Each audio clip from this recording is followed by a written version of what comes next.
अकोल्यामधून एक धक्कादायक बातमी समोर आली आहे। शेकडो रुग्णांचं आयुष्य मार्गी लावणारे मानसोपचार तज्ज्ञ डॉक्टर प्रशांत जावरकर यांनी स्वतःच आपले जीवन संपवलं। त्यांनी आपल्या न्यू तापडिया नगरमधील घरात विषारी इंजेक्शन घेऊन आत्महत्या केल्याचं समोर आलं आहे। ज्यांनी इतरांना तणावमुक्त केलं, त्यांच्यावरच तणावाचा एवढा आघात झाला की ते या जगातूनच निघून गेले। पण खरेच इतका सगळं शांत आणि यशस्वी दिसणाऱ्या व्यक्तीच्या आयुष्यात काय चालू होतं?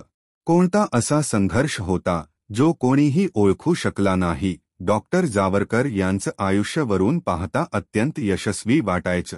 रोज शेकडो रुग्ण, समाधानकारक सल्ला, समाजात्मान, पण आतून ते एकटेपणाने पोखरले गेले होते। आपल्या क्लिनिकमध्ये येणाऱ्या प्रत्येक रुग्णाचं मन वाचणाऱ्या जावरकरांना स्वतःचं मन वाचायला कोणीच नव्हतं। 2 वर्षांपूर्वी त्यांची पत्नी त्यांना सोडून गेली होती, तीही त्यांच्या कामामुळे दुर्लक्षित झाल्याची तक्रार करत। पुढे त्यांचा मुलगाही विदेशात गेला आणि ते पूर्णतः एकटे झाले। दररोज ते इतरांच्या समस्या ऐकत, त्यांना मार्गदर्शन करत, पण स्वतःला कोणालाच उघड करत नव्हते। हस्तमुख चेहऱ्यामागे लपलेलं दुःख कुणीच ओळखलं नाही।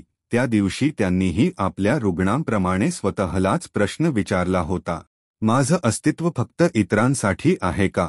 शेवटी त्यांनी एक निर्णय घेतला, ज्याला आपण मृत्यू समजतो, कदाचित तोच शांतता असेल। त्यांच्या आत्महत्येमुळे संपूर्ण वैद्यकीय क्षेत्र हादरलं। सर्वांनी एकच प्रश्न विचारला, जो इतरांचं आयुष्य वाचवतो, त्याचं कोण वाचवतं?